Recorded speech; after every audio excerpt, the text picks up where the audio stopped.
It's a day of mourning for casualty department nurses, a sober procession to spare a thought for their colleagues at their wits' ends and for patients who have died for want of adequate care.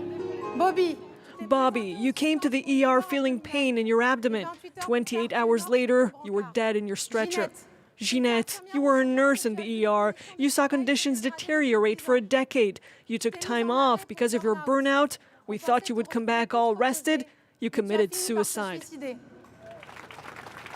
Accident and emergency workers are calling for help, condemning a healthcare system in crisis which mistreats both doctor and patient.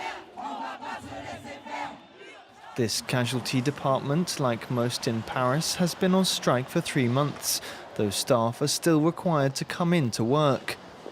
Open to everyone 24/7, the service is seeing an increasing number of patients, up to 400 a day. But the workforce can't keep up, and the quality of care is taking a hit. It's always the same story in the ER.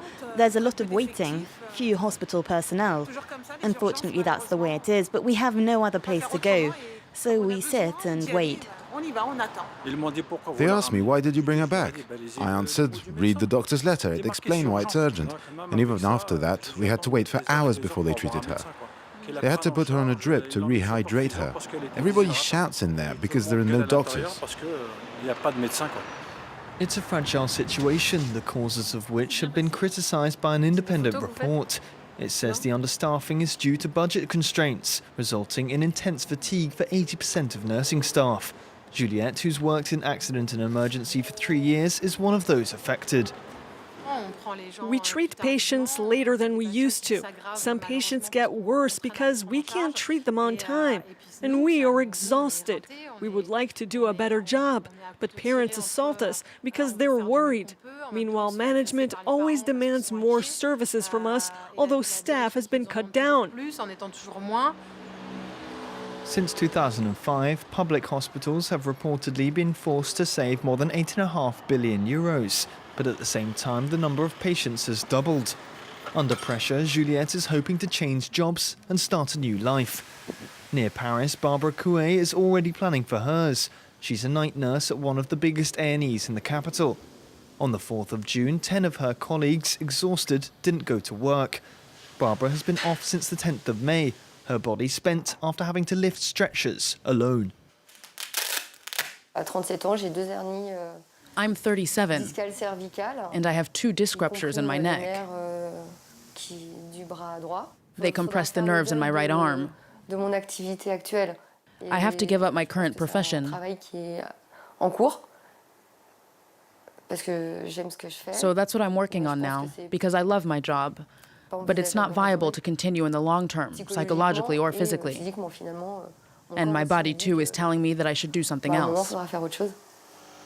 For the past 2 years, in her free time and with her own money, she's been studying to become a medical instructor. Faced with the growing dissatisfaction, the Health Ministry has promised financial support and bonuses. Didier Jaffre is the head of the Regional Health Office. People focus on the most dramatic cases, but overall 5 million people are treated in emergency services every year in the greater Paris region, and they say they're well taken care of. But there are specific issues that need to be addressed. We need to rethink the way we function. With hospital directors and officials, the number of personnel allocated to these services must be adapted case by case to the specific workloads.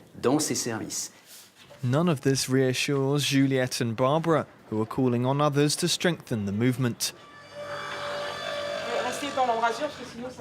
In this suburb, there's been no strike, but dealing with labour shortages is a daily struggle. We can't treat 200 patients with medical material designed for emergency services. 30% of patients don't need emergency services, but a family doctor. So we treat them, and we also give out beds to other services because they're shutting down.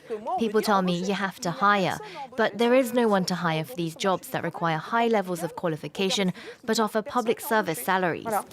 The doctor says the entire medical system needs reform to avoid burdening her service with treatment that should happen elsewhere and patch up the hemorrhaging workforce.